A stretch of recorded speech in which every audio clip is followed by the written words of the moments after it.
Hello बच्चों, मैं विशाल सोनी आप सभी का इस ऑनलाइन प्लेटफॉर्म पर स्वागत करता हूं। बच्चों, आप सभी कैसे हो? आई होप कि आप स्वस्थ होंगे, मस्त होंगे और अपनी पढ़ाई को लेकर बेटा व्यस्त होंगे और गर्मियों की छुट्टियों का आनंद ले रहे होंगे। ठीक है, तो आइए चलते हैं, पढ़ते हैं बेटा बहुपद। हमने बहुपद का परिभाषा, बहुपद के बारे में, बहुपद के प्रकार, ये सारी चीज़ें हमने लेक्चर 1 में पढ़ रखा। तो जो भी भाई हमारे अगर इसके पहले का क्लास नहीं देखे हैं तो डिस्क्रिप्शन में लिंक दिया हुआ, अब उसे देख लीजिए ताकि ये वाला क्लास आपको ज़्यादा समझ में आए। तो चलिए आइए बेटा चलते हैं, चैप्टर 2 देखेंगे आज बहुपद का। बिल्कुल बेसिक से स्टार्ट है क्लास ये बेटा आपके लिए। ठीक है, बहुपद में हमने जाना था कि बहुपद किसे कहते हैं कि वह बीजीय व्यंजक जिनमें चर की घात एक ऋणात्तर पूर्णांक हो। वह बीजीय व्यंजक क्या जाना था बेटा? वह बीजीय व्यंजक जिनमें चर की घात एक ऋणात्तर पूर्णांक हो तो उसे हम बहुपद कहते हैं। वह बीजीय व्यंजक में चर की घात एक ऋणात्तर पूर्णांक हो तो उसे बेटा क्या कहते हैं? बहुपद। या वह व्यंजक, वह बीजीय व्यंजक जो हमारे किस रूप में लिखे हों? a0, जो हमारे किस रूप में लिखे हों? a0 plus a1x plus a2x square plus dot dot an x की पावर n के रूप में लिखे गए हों, जहां a0, a1, a2 ये जो है आपके an एक वास्तविक संख्याएं हैं। क्या है बेटा? वास्तविक संख्याएं हैं। क्लियर है? तो ये डेफिनेशन हो गया बहुपद का। चलिए इसके बाद में सवाल पर चलते हैं जो पढ़ना है। पहला सवाल हम देखेंगे, क्या है कि बहुपद 3x square plus 7x minus 4 के शून्य ज्ञात करना है। बहुपद हमें जो दिया गया है 3x square plus 7x minus 4 के क्या निकालना है? शून्य निकालना है। तो बेटा शून्य निकालना भी उस दिन देख चुके थे इसके पहले वाली क्लास में। चलिए एक बार दोबारा रिवीजन कर लेते हैं। ठीक, चलिए सवाल लिखा है 3x स्क्वायर, तो आप लिखिएगा हल, बहुपद उतार लीजिए। 3x square plus 7x minus क्या लिखा है? 4। इस बहुपद के हमें शून्य निकालना है। इस बहुपद का बेटा क्या निकालना है? शून्य। तो शून्य निकालने के लिए पहले इसका गुणनखंड कर लेंगे। क्या कर लेंगे? गुणनखंड। गुणनखंड करने के लिए हम जानते हैं मध्य पद को दो भाग में बांटकर गुणनखंड करना होता है, पूर्ण वर्ग विध से गुणनखंड करना होता है और सर्वसम का यानी सूत्र। तो हम पूर्ण वर्ग विध और सूत्र दोनों का प्रयोग नहीं करेंगे जब तक सवाल नहीं कहे। ठीक, हम मध्य पद को दो भाग में बांटकर ही करेंगे। तो मध्य पद को दो भाग में बांटकर करने के लिए बेटा यहाँ देखो 3 लिखा है, लास्ट में 4 लिखा है, इन दोनों का मल्टीप्लाई कर लेंगे, गुणा कर लेंगे। तो 4 को 3 से गुणा करेंगे बेटा 12 आएगा। 12 को इसे दो भागों में बांटना है बेटा, ध्यान समझो। 12 को इसे दो भागों में बांटना है कि जिसमें गुणा करने पर घटाने पर 7 आवे।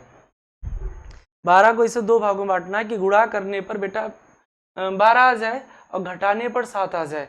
तो घटाने पर यहाँ माइनस नहीं प्लस होगा तभी आएगा, वैसे कोई बनेगा नहीं। गुणा करने पर 12 आवे, जोड़ने पर 7 आवे, तो बेटा 4 3 12 और 4 और 3 आपके क्या हो जाएंगे? 7 हो जाएंगे। तो आपके गुणनखंड बने 4 और 3। घटाने पर 7 कहीं नहीं आएगा। 6 दूनी 12 पर 6 में से 2 घटाएंगे 4, 12 घटाने पर नहीं प्लस आएगा, प्लस कर लीजिएगा। तो बाबू गुणनखंड हमारा बना 4 और 3। तो चलिए देखते हैं सवाल। 3x स्क्वायर, इस 7 के स्थान पर लिखेंगे बेटा 4 प्लस 3, और ये x लिखा तो x दोनों के साथ लिख देंगे, और प्लस 4 लिखा बेटा 4 लिख देंगे। 7x को हमने तोड़ दिया 4x प्लस 3 में। 7x को तोड़ दिया किसमें? 4x प्लस 3 में। आगे अगर देखें बेटा तो 3x स्क्वायर, ब्रैकेट को खोले तो प्लस प्लस प्लस रहेगा 4x प्लस प्लस प्लस फिर 3x बेटा प्लस 4 लिखा है। दो दो पर साथ में ले लें तो इन दोनों में यहाँ 3 यहाँ 4, तो 3 के टेबल में 4 नहीं आ रहा।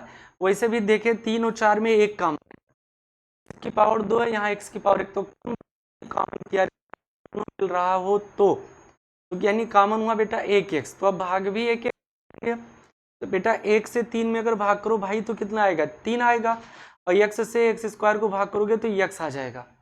यहाँ तक बात आपको हमारी समझ में आ रही है? x से x स्क्वायर में भाग करेंगे तो क्या आएगा? x ही तो आएगा। प्लस यहाँ देखें 1 से 4 में भाग करें भाई तो 4 आएगा, और x से x पूरा कट ही जाएगा। आगे बढ़ाओ, चिन्ह प्लस का तो प्लस लगा दिया करो, माइनस का चिन्ह तो माइनस लगा दिया करो। ठीक, अब 3 और 4 में भी हमने क्या बताया था? एक कॉमन, इधर देखो x है, इधर x नहीं लिखा है, यानी x कॉमन नहीं है, प्लस एक्स तो प्लस प्लस प्लस, और 1 से 3x में भाग करोगे बेटा 3x आ जाएगा, 1 से 4 में भाग करोगे तो 4 आ जाएगा। दोबारा अगर हम देखते हैं तो बेटा 3x प्लस 4 कॉमन है, और 3x प्लस 4 अगर हम कॉमन कर लेते हैं तो आपका बचेगा x प्लस 1। रही बात इस एक की तो आपको लिखने की जरूरत नहीं, आप केवल एक से लिख सकते हो, आप एक x लिखो या एक से लिखो कोई फर्क नहीं, या एक से लिखो आपके बराबर है। तो ये हमने इस बहुपद का पहले गुणनखंड कर लिया, बहुपद का बेटा क्या कर लिए, गुणनखंड। अब हमें शून्य तो निकालना है, इसमें बेटा क्या निकालना है, शून्य निकालना है। बाबू अगर शून्य निकालना है तो आप लिखो शून्य के लिए, क्या लिखोगे, शून्य के लिए। अगर हम शून्य के लिए लिखें तो यहाँ जो हमारे गुणनखंड आए हैं ये दोनों अलग अलग 0 के बराबर होने चाहिए। शून्य के लिए यदि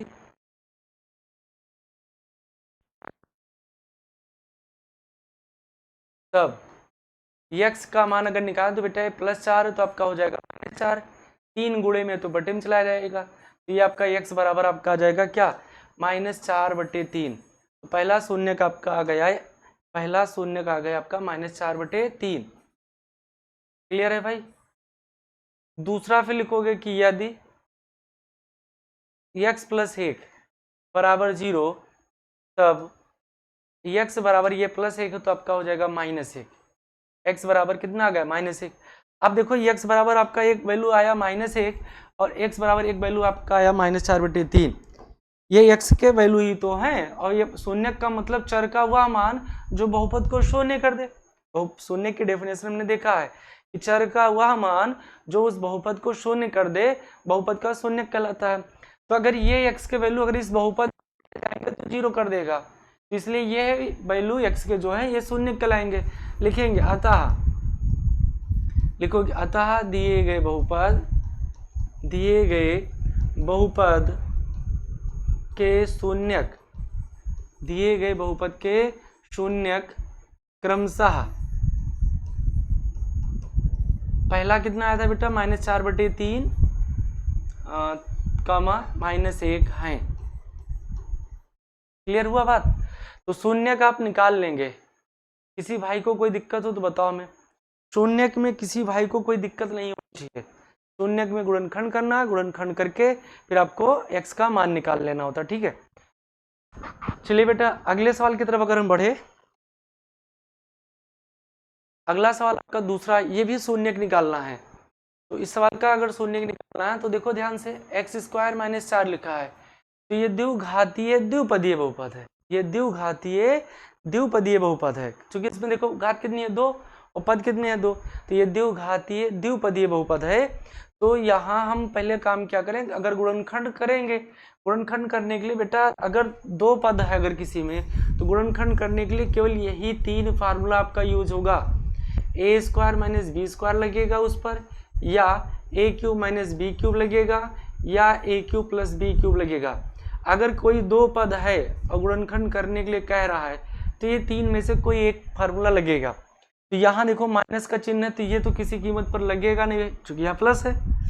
यहाँ घात 2 लिखा, यहाँ घात 3 लिखा है, तो ये भी नहीं लगेगा, तो ये अकेले बचा। और इसका फार्मूला हम जानते हैं बेटा क्या होता है, a + b into a - b, a + b into क्या होगा, a - b। तो इस सवाल में अगर फार्मूला लगाना तो दोनों पद वर्ग में होने चाहिए आपके। तो यहाँ देखो आपका ये स्क्वायर तो लिखा है लेकिन 4 स्क्वायर में नहीं है, तो अपने पास से 4 का स्क्वायर नहीं कर सकते, लेकिन हाँ 4 को लिख सकते हैं 2 का स्क्वायर।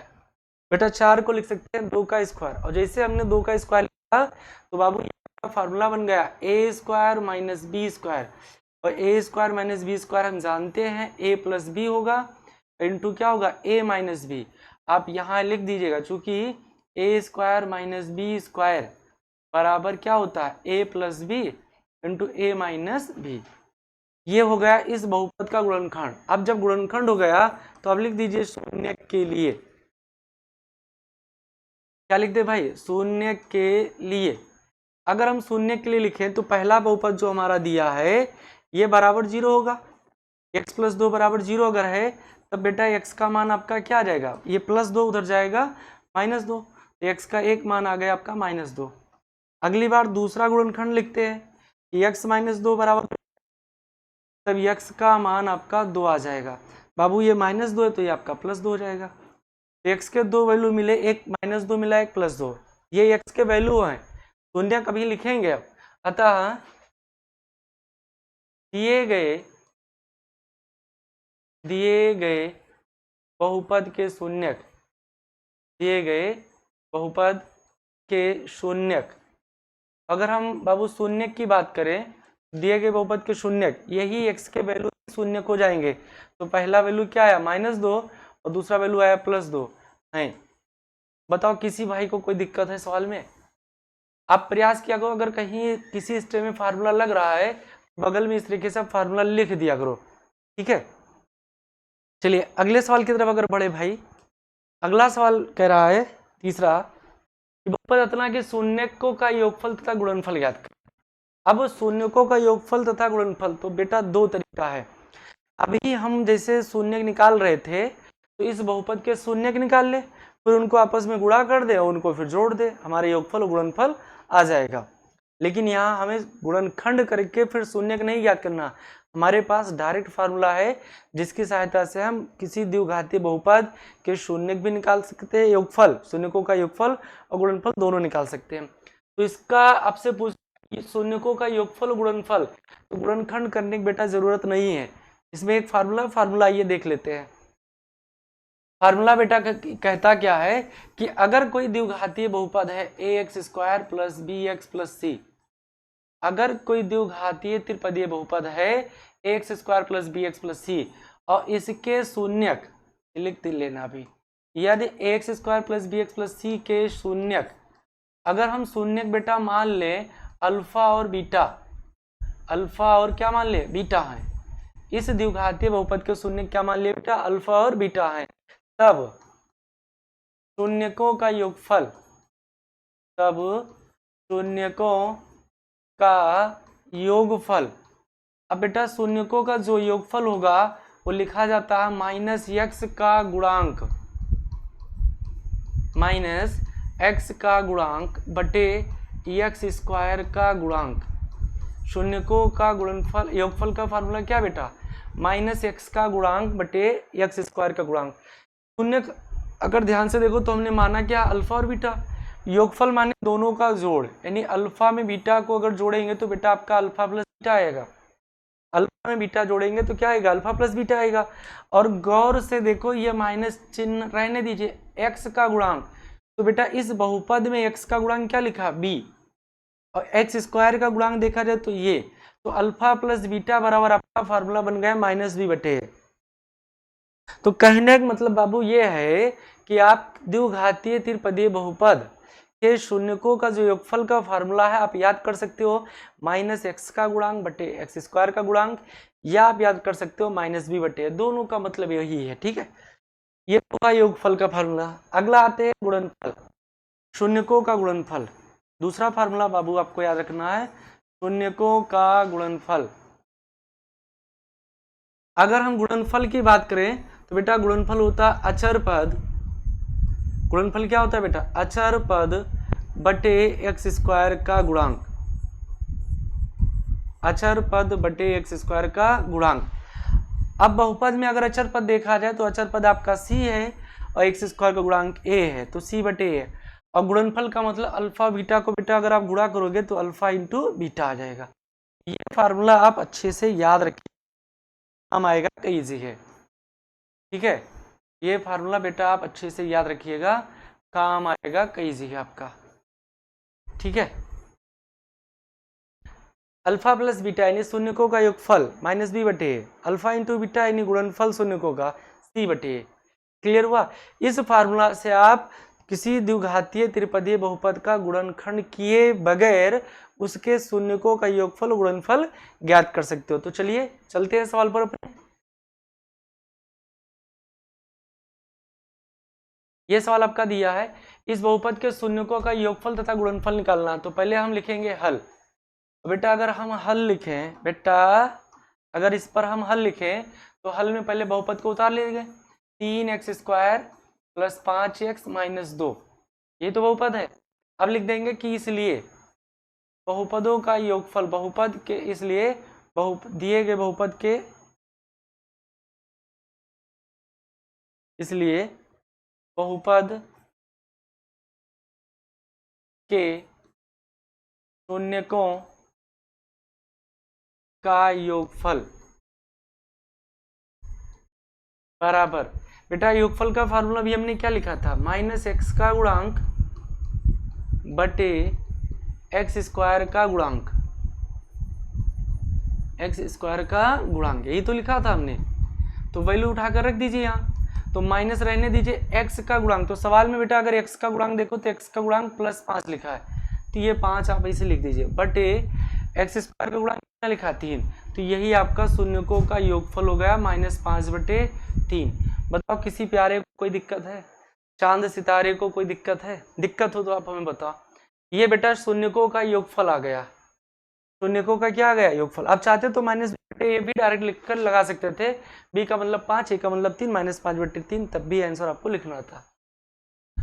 अगला गुणनफल कह रहा था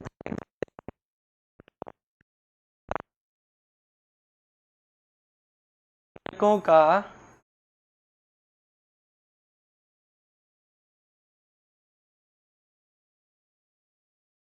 तथा शून्यकों का गुणनफल।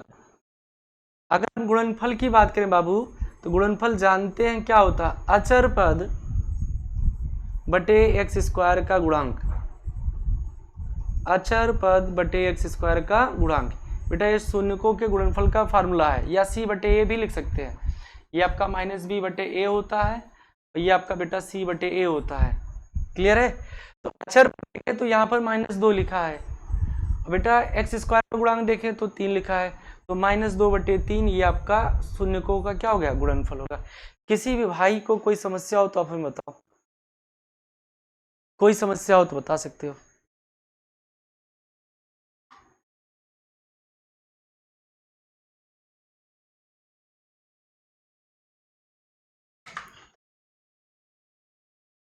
चलिए आगे सवाल पर अगर बढ़े भाई, तो ये आपका सवाल नंबर 4 है।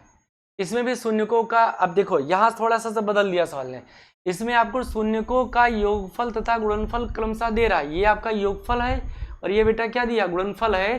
तो आपको बहुपद याद करना है, ये अगले टाइप का सवाल है। यहाँ आपको बहुपद याद करना, अभी आपको बहुपद दिया गया था, फिर शून्य ज्ञात करने के लिए कहा। दूसरा टाइप पढ़ा कि बहुपद दिया है, फिर शून्यकों का योगफल और गुणनफल आपसे पूछ रहा है। ये बेटा तीसरे टाइप का सवाल है, यहाँ आपको शून्य दे रहा है, बहुपद पूछ रहा है, यानी उल्टा काम अब चलेगा। तो यहाँ आप इस तरीके ध्यान दीजिएगा, यदि किसी बहुपद, यदि किसी बहुपद के शून्यक अल्फा और बीटा हैं,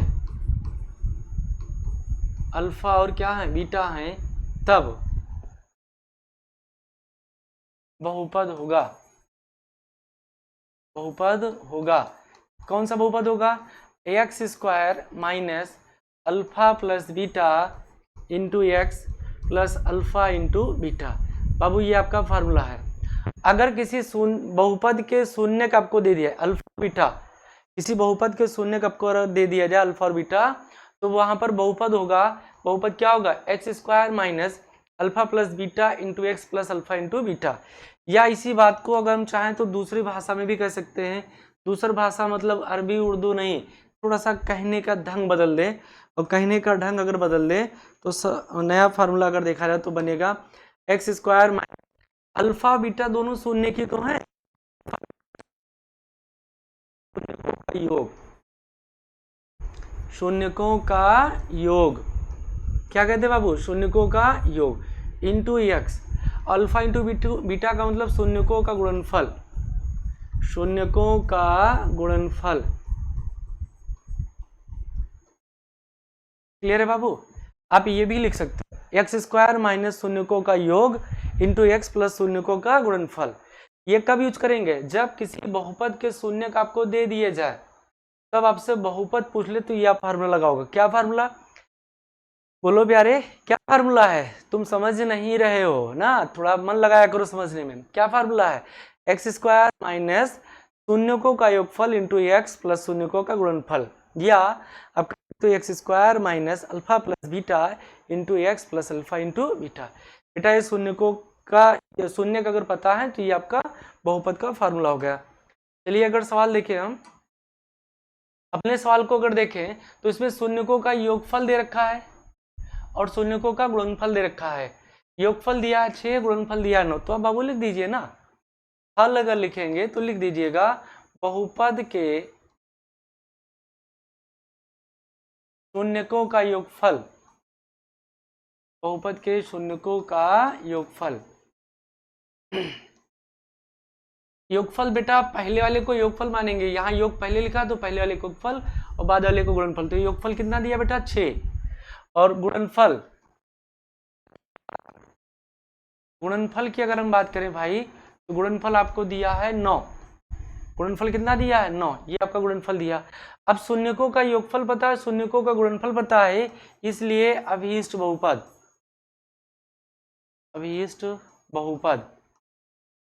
अब बेटा बहुपद क्या बनेगा? अभी हमने फार्मूला लिखा था एक्स स्क्वायर माइनस शून्यकों का योगफल, शून्य का योग इंटू एक्स प्लस शून्यकों का गुणनफल, शून्यकों का गुणनफल। यही तो फार्मूला भी हम आपको बताएं जस्ट पहले। देखो शून्यकों का योगफल इंटू एक्स, ये एक्स स्क्वायर माइनस शून्यकों का योगफल इंटू एक्स प्लस शून्यकों का गुणनफल। समझ रहे हो भाई? अगर समझ रहे हो तो भाई कमेंट बॉक्स में कमेंट करके लिखिए अगर समझ रहे हो तो, ठीक है। चलिए अगले सवाल देखिए अपने। ये फार्मूला हमने लिख दिया। फार्मूला सवाल के बीच में लिखने की आदत आप सभी बना लीजिए। फार्मूला लिख देने से सवाल का रुतबा बदल जाता है, क्या कहते हैं, भाव बदल जाता है, बढ़ जाता है। शून्यकों का योगफल, तो डायरेक्ट योगफल हमें कितना दिया गया था बेटा? 6। एक्स लिखा रहने दीजिए। शून्यकों को गुणनफल कितना दिया गया था? 9। ये आपके बन गए बहुपद। बताओ इस सवाल में क्या दिक्कत है? ये सारे सवाल पेपर में आपसे 1 से 2 नंबर में पूछे जाएंगे। बहुत ज्यादा पूछ लेगा तो 2 नंबर का नहीं, 1-1 नंबर के सवाल पूछे जाएंगे हर हाल में। इसमें इफ बट नहीं है इन सब सवालों में। यहाँ देखो ये आपके सारे सवाल हैं, होमवर्क में दे रहे हैं हम। ये सारे सवाल देखो, यहाँ पर कह रहा है शून्यकों का योग तथा गुणनफल क्रमशः दिया गया है। यानी अगर देखा जाए तो इसमें योगफल आपका 1 है, गुणनफल 1 है। ये पहला सवाल है, आपको क्या करना है, यहाँ योगफल -4 है तो गुणनफल आपका 1/4 है। ये पूरा होमवर्क में आपका ये करिएगा सवाल। नहीं जान पा रहे हो तो आप सवाल नंबर कमेंट में डाल दीजिए, मैं कल की क्लास में इसे करवा दूंगा भाई। अब ये बहुत प्यारा सवाल है, बहुत ही गजब का सवाल है। इसकी जितनी भी तारीफ की जाए उतना ही कम है। बहुत ही गजब का, बहुत ही प्यारा सवाल है। बाबू ये बहुपद कह रहा है तो बहुपद हम पहले लिख देते हैं। बेटा बहुपद कह रहा है 3x square plus 11x minus 4, ये आपका हो गया बहुपद। कह रहा के शून्यक, तो लिख दीजिए के शून्यक यम तथा यन है, यम तथा एन है। अब अगर इसके शून्य की यम तथा एन है तो इसका मान आपसे पूछ रहा बेटा m/n प्लस n का मान पूछ रहा। तो हम 2-3 तरीका इसका है। पहला तरीका बेटा इसको हल कर ले, तो क्या करें, हल कर ले, निकल कर आएगा उसे यम मान लेंगे, दूसरे वाले को यन मान लेंगे। कोई बंधन नहीं है, दूसरे वाले को यम मान लीजिए, पहले वाले को एन मान लीजिए, उत्तर सेम आएगा, घबराना मत। दूसरा तरीका मैं आपको सिखाने का प्रयास कर रहा हूँ, आप भी थोड़ा समझने का प्रयास करिए। बेटा आपको जब भी इस तरीके से कोई सवाल पूछा जाए, तमाम तरीका, इसमें m square plus n square का मान पूछ सकता था आपसे, m cube plus n cube का मान पूछ सकता था, यम स्क्वायर बटे यन प्लस यन स्क्वायर बटे यम सवाल पूछ सकता था, या इसी का पूछ लेता यम स्क्वायर प्लस यन स्क्वायर प्लस 2mn या केवल mn। तो इस तरीके से तमाम सवाल इस पर बन सकते थे बेटा, तमाम सवाल बन सकते थे। तो पहला तरीका कि आप इस बहुपद का गुणनखंड करिए, शून्य का है, पहले वाले शून्य को यम मान लीजिए, दूसरे वाले शून्य को बेटा यन मान लीजिए, इसमें वैल्यू रखते चले जाइए, आपका उत्तर आ जाएगा। दूसरा तरीका पहले हम आपको समझा रहे हैं, उसको ध्यान से समझने का, वो बिल्कुल यूनिक मेथड है, सबसे अलग कॉपी आपकी रहेगी, ठीक है। पहले इसके शून्य के यम और यन दिया, तो यहाँ लिख दीजिए इसलिए। अब चाहो तो हिंदी में लिख दो यम शून्यकों का योगफल, नहीं यम प्लस यन से काम चलेगा, क्योंकि यम और यन दोनों शून्य की, यहाँ हमने लिख दिया शून्य की यम और यन है, तो यम प्लस यन का मतलब शून्यकों का योगफल। बेटा शून्यकों के योगफल का फार्मूला जानते हैं क्या होता है, माइनस बी बटे ए। यहाँ देखो भाई ए का मतलब 3 दिया है, भाई बी का मतलब 11 दिया है, a x square plus b x plus c से तुलना करने पर, तो b की वैल्यू क्या कितनी दी गई बाबू 11, a की वैल्यू दी है 3, तो यम प्लस यन का मतलब आपका आ गया -11/3। बताओ यहाँ तक किसी भाई को कोई दिक्कत है? तथा गुणनफल निकाल लेंगे भाई, गुणनफल होता है यम इंटू यन। अगर हम गुणनफल निकाल ले तो गुणनफल का फार्मूला जानते हैं c बटे, तो c का मतलब है -4, a का मतलब है बेटा 3, तो यम इंटू यन का मतलब आ गया -4/3। ये वैल्यू आप निकाल लेंगे, यानी जब भी इस तरीके से सवाल आवे तो बेटा पहला काम शून्यकों का योगफल तथा शून्यकों का गुणनफल आप निकाल लेंगे। ये शून्यकों का योगफल शून्यकों का गुणनफल हमने निकाल लिया। अब अपने सवाल पर आते हैं। बेटा में देखा जाए तो सवाल हमें दिया गया था यम बटे यन, एम बटे यन प्लस यन बटे यम, ये सवाल दिया है। अब यहाँ हमने वैल्यू यम प्लस यन का निकाला, यम इंटू यन, यहाँ यम प्लस यन है ही नहीं, तो बाबू इसको हम सरल करें।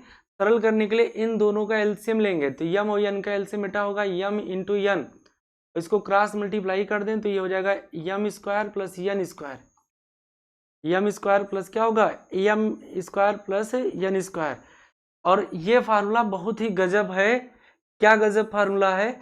ए स्क्वायर प्लस बी स्क्वायर का अगर बेटा कोई फार्मूला पूछे तो अब आज से बताइएगा उसे ए प्लस बी का होल स्क्वायर माइनस 2ab।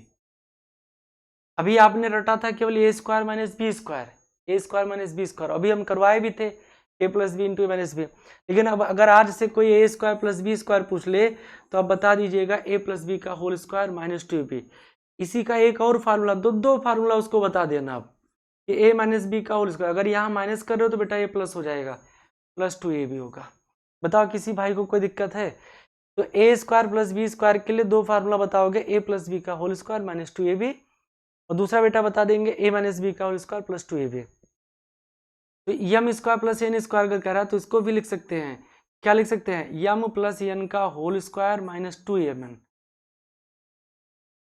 यही वाला है m square plus n square, तो यम प्लस एन का होल स्क्वायर माइनस 2mn, हमेशा यही फार्मूला यूज करेंगे। तो यहाँ देखिए हमने यम प्लस एन का मान -11/3 तो निकाला है, देखो m प्लस एन का मान -11/3, बेटा स्क्वायर है तो इसे स्क्वायर कर देना, 2mn लिखा है। mn की अगर बात करें तो mn का मतलब -4/3 हमने निकाला अभी, -4/3 बटे में अगर चले हो तो mn ही तो लिखा, तो mn का मतलब -4/3। क्या किसी भाई को कोई दिक्कत है? यहाँ तक किसी भाई को अगर कोई दिक्कत हो तो आप बताओ। बेटा ये सारे सवाल जो हमने लिखा है ये सबके सब सवाल आपके लिए होमवर्क में है, ये सबके सब सवाल आपके होमवर्क में है, करिएगा मस्त होकर फिर हमें बताइएगा। भाई अगर इसे हम सरल करते हैं तो माइनस का 2 बार गुणा करें प्लस होगा, 11 का वर्ग जानते ही है पुराना नियम 121 होगा, 3 का स्क्वायर 9, ये माइनस माइनस प्लस हो जाएगा, 2 चौके 8/3 हुआ, बटे की बात करें तो बेटा -4/3 दिया। क्या दिक्कत है किसी भाई को? इसमें 3 से अगर मल्टीप्लाई कर दे तो 9 9 ऊपर दोनों जगह बन जाएगा, नहीं मल्टीप्लाई कर रहे हैं तो बेटा एलसीएम ले लेते हैं, इसको इसे हटा देते हैं, तो 9 3 का एलसीएम जानते हैं कितना होगा 3, 9 3 का एलसीएम क्या होगा 9 होगा, 9 3 का एलसीएम बेटा 9, 9 से 9 को भाग करें 1, 1 को 121 से गुणा के 121 आएगा, 3 त्रिक्का 9 3 आया, और बेटा 3 और 24 हो जाएगा। आपका बटे में तो लिखा ही था वैल्यू, बटे में क्या लिखा था -4/3, ये कहीं जाएगा नहीं, -4/3 रहेगा इसे। ये सवाल आप होमवर्क में कर लीजिएगा और कल के क्लास में बताइएगा लगा कर हमें का आंसर कितना आ रहा है, ठीक है। चलिए इसको अगर सरल करें तो 121 और 24 जोड़े तो 145 बनेगा, 145, 4 1 5 2 2 145 बटे 9, ये इसे पलट जाएगा, ध्यान देना 3 ऊपर जाएगा पलट कर और 4 नीचे, बची माइनस तो माइनस लगा देते, 3 तिरक्का 9, ये आपका आ गया -145/12, फाइनल आंसर यही हुआ। क्या किसी भाई को कोई दिक्कत है? किसी भाई को कोई समस्या हो तो बताओ फिर मैं। -145/12 ये आपका फाइनल आंसर हुआ।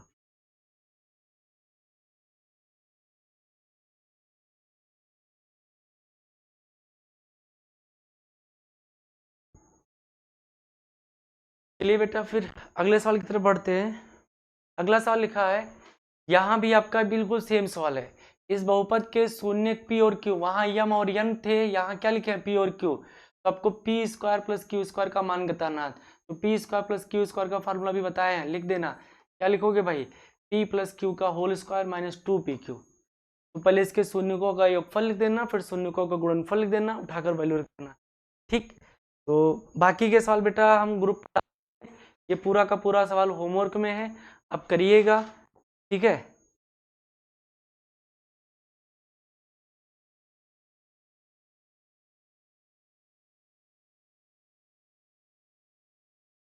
ये सवाल आप करिएगा होमवर्क में, नहीं होगा तो बताइए। अभी जस्ट पहले इसी सवाल को हमने करवा रखा है। ये बहुत ही प्यारा सवाल है, बहुत ही दुलारा सवाल है। इस सवाल को आगे देखते हैं। कह रहा इस बहुपद का एक शून्यक, भाई द्विघातीय बहुपद है तो दो शून्यक होने चाहिए, तो आपको एक शून्यक दे दिया गया 1/2, तो लेमडा का मान ज्ञात करना। तो बाबू इस सवाल को हल करना तो आप लिख दीजिए इसे कि बहुपद, क्या लिखोगे भाई, बहुपद 2x² plus 3x plus lambda का एक शून्यक, का एक शून्यक 1/2 है।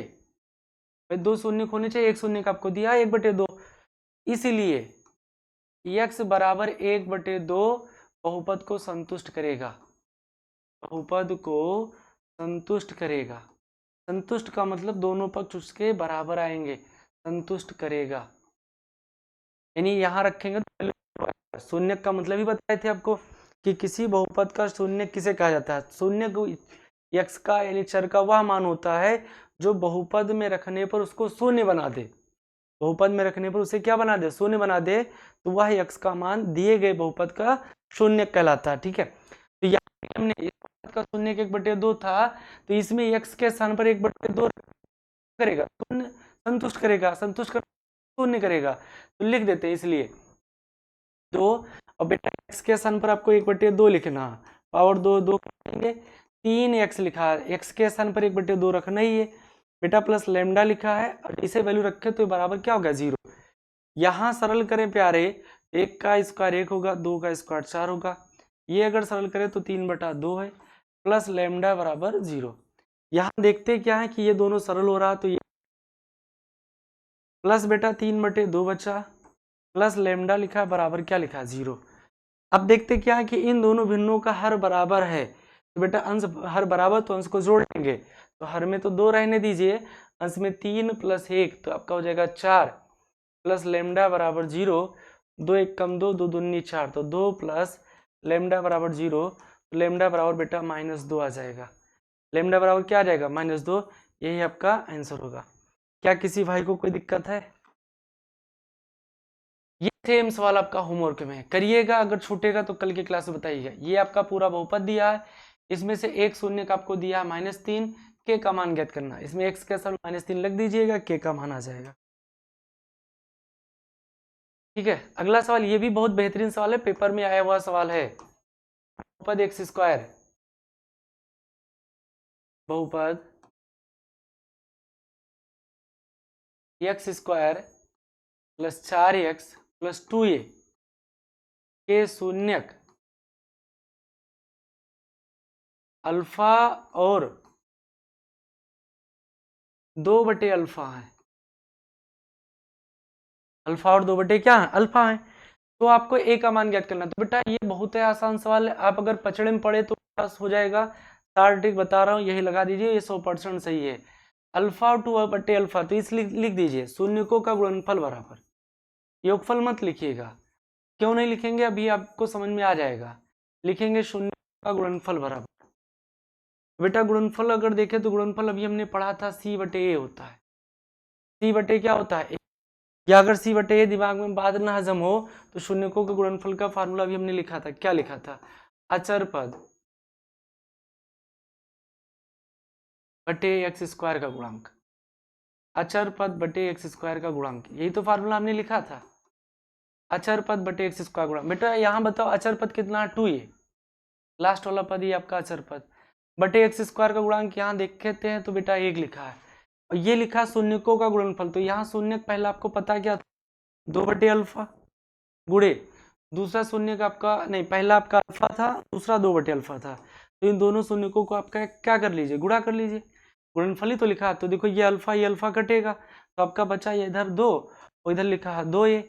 अब वो एक अगर मान निकालें तो 2 गुणे में तो बटन चला आएगा, तो 2 बटे 2 बराबर इधर बचा ए, 2 से 2 अगर सब्ट्रैक्ट हो जाए तो ए बराबर आपका फाइनल आंसर 1 आ जाएगा।